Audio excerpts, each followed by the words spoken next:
Good morning and welcome back to Tactics Board. Norwich City are in Championship action this weekend against QPR. They travel to Loftus Road for a really important game in their season. Of course, they have beaten the teams around them. They've beaten Coventry, West Brom, Hull City, all teams that have been ahead of them in sort of the playoff race up until now, but they travel to West London for a game which has a very different feel about it. They go into it as quite significant favourites.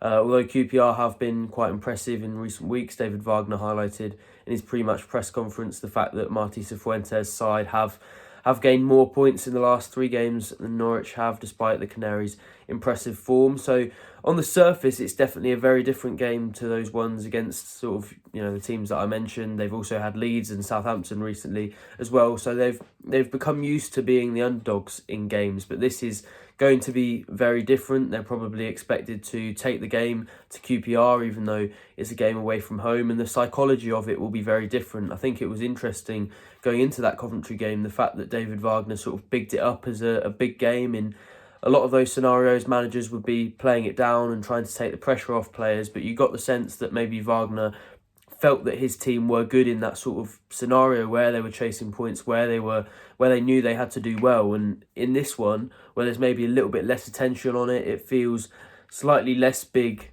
in Norwich City's season, although it probably is of the same size. There maybe is a different psychological element within that dressing room, and the players not necessarily motivating themselves, but taking it slightly differently in terms of the expectations on them going into the game. But it will be interesting to see how it pans out tactically. QPR have played a very possession-heavy style under Martí Cifuentes. They like to build it up slowly. There maybe haven't been loads of fantastic games. There have been a few 0-0s and some more dull ones, but compared to where they were at the start of the season, they have a lot more controlling games. They seem to have a bit more of a say in games, and I'd concur with Wagner's view going into it that they probably will find a way to get out of the relegation scrap. They came to Carrow Road earlier on in the season, lost 1-0, but it was very, very narrow. Norwich weren't especially impressive. I thought QPR actually looked like a side that were a lot better than where they were in the table, which surprisingly then was similar to where they are now. But I'd still say they're likely to come out of that. So for Norwich, it will be a difficult task. It'll be interesting to see how that sort of possession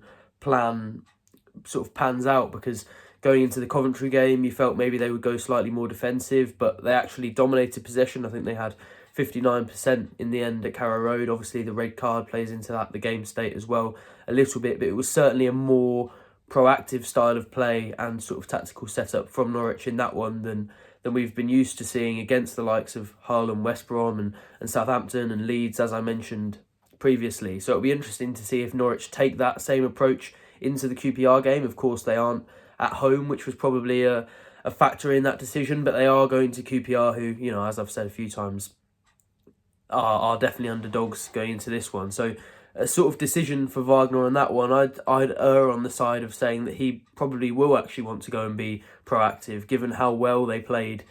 It's sort of in the first half against West Brom, I'd say, and also against Coventry, which have been two of the most sort of proactive and attacking and incisive games that they've played under his stewardship. I'd be surprised if he doesn't go and try and take that to QPR, although I do see sort of the idea that you're going away from home, and that's slightly different maybe. But Loftus Road isn't a huge pitch. There's not loads of room to sort of counter-attack in and loads of space to exploit. It's tight. QPR like to control games, and it might be slightly more difficult to do that, ironically, than it was against sort of the higher teams up in the division, like Hull, who have an expansive pitch. They have an expansive style of play that leaves gaps, and Norwich were able to exploit those. I think QPR will leave less of those and are maybe weaker sort of in a low block. So if Norwich can seize possession and take the game to QPR, I actually think that would put them in quite a good position and stand them in quite good stead. So that will definitely be an interesting sort of aspect to observe. But it'll also be interesting to see which players Wagner chooses to go and do it for him. This is the starting 11 that I think he'll choose at Loftus Road.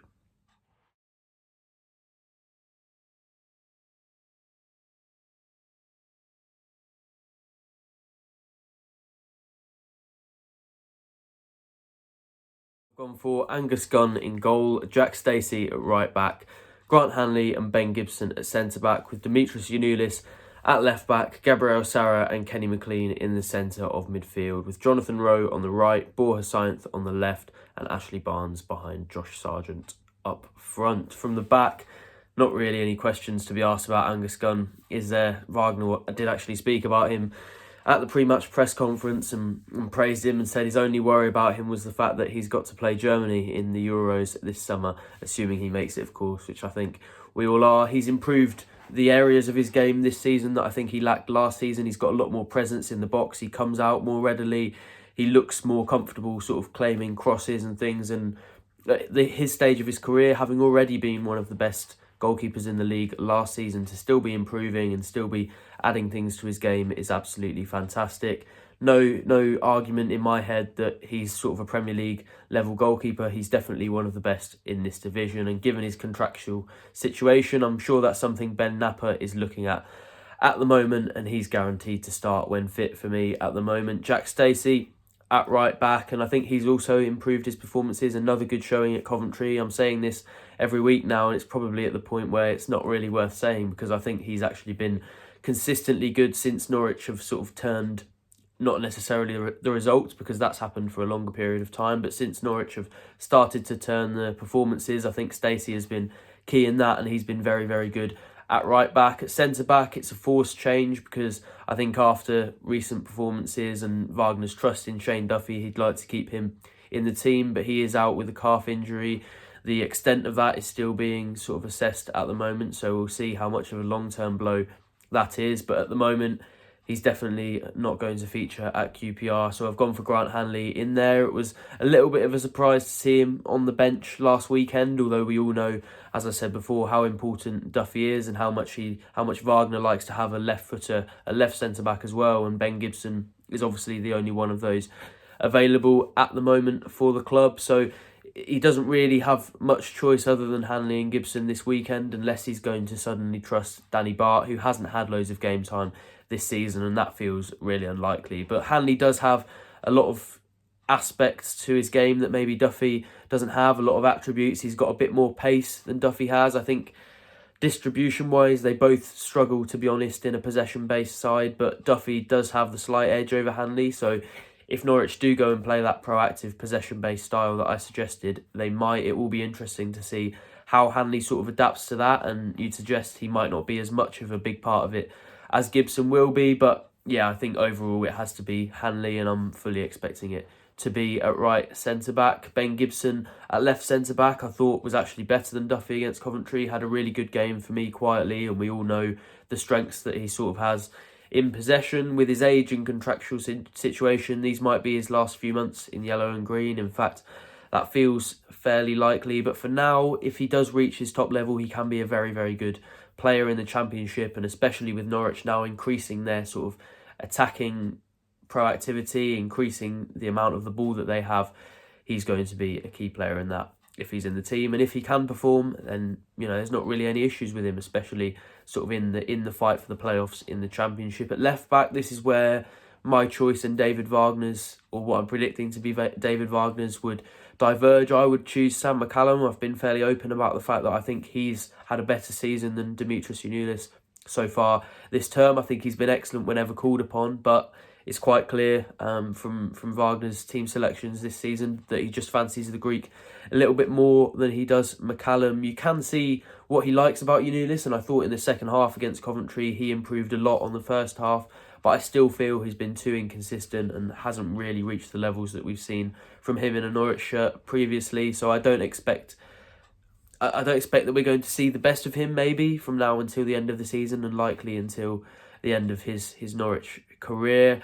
But he's a Wagner favourite, and for that reason I've got him at left back. In midfield, this was a sort of difficult choice for me to make, or a difficult guess for me to make. I suppose the choice is in David Wagner's hands, and that's because Ashley Barnes has been excellent whenever he's come off the bench, whenever he's featured, and Josh Sargent really seems to have reignited his performances since he's come back. But with Gabriel Sara in the 10, he's almost always left on the bench, and I wonder when that point is going to come that Wagner's going to want to sort of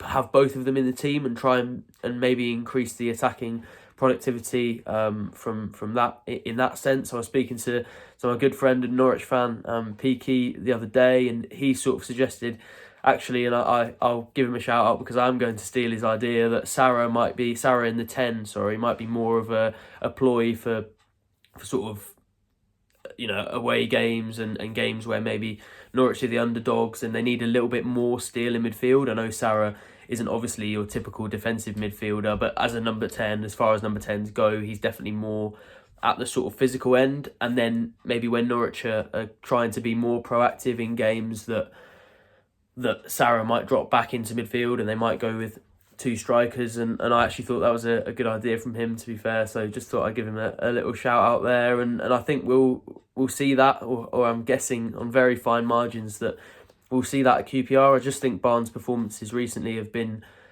too good alongside Sargent to leave him on the bench much longer, especially when you can adapt things and drop Sarah back into midfield. And I suppose the loser in that situation is Marcelino Nunez, and there's a case to say that he shouldn't be dropped, and I would tend to agree with all the points of that. But this is how things are when you're winning games, and good players and players who have been playing well have to drop out because they have more than 11 players who at the moment are in form. Right, there's a very small decision, by the way, of Jonathan Rowe, who is back from injury for this weekend. And although Christian Fasnacht did play fairly well against Coventry, it's not really the same levels that you'd probably expect from Rowe, who maybe hasn't been totally consistent with his performance throughout games, but he has been consistent with his end product, with the moments that he's providing for Norwich, with the games that he's winning.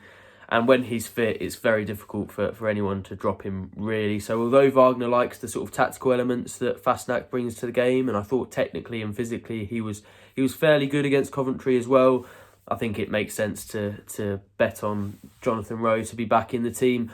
And on the right-hand side, on the left-hand side, it's difficult to disagree with the idea that Borja Sainz will be in that team. Of course, scored a fantastic goal to win the game against Coventry, and it was pleasing to see him sort of adding the end product to the game and the goals and assists that maybe he had lacked in the weeks previously. Obviously scored a fantastic goal at Anfield, but that didn't matter too much. Still the better strike in my view, but two very, very good goals to sort of add to performances that have been getting better and better. Wagner's been praising the tactical application and the defensive side of his game, so it clearly feels like he's getting better in a Norwich shirt. He's getting more used to the Championship. He's contributing more, and I think Wagner sees that in the same way. So no question for me as to whether he starts at Loftus Road, and no question over the potential for him to be a key player in this game and for Norwich going forward in this sort of playoff push.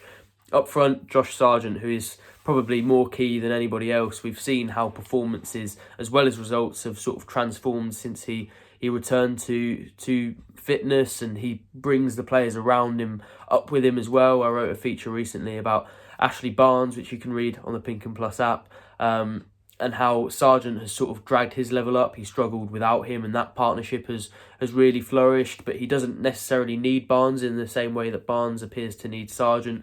He's just consistently good, and at this level, he's undoubtedly one of the best number 9s that you can find. So I think he'll start, and it'll be interesting to see if he can continue this sort of little goal-scoring streak that he seems to be building up since returning to the team. So that will definitely be an interesting one to observe. I'm sure we're all hopeful that Norwich City can continue this positive run that they're on at the moment. Ben Napper says they're up for a promotion push, and if they get a result here, I think they'll definitely be in that mix. You can follow Every Kick over at pinken.com/subscribe, or if you're already subscribed, go over to the Pink and Plus app. If you're not familiar with it, there's plenty of subscriber-exclusive columns, analysis, live blogs, loads of good stuff over there. So, go and check that out. Thank you for joining me on Tactics Board, and I'll see you soon.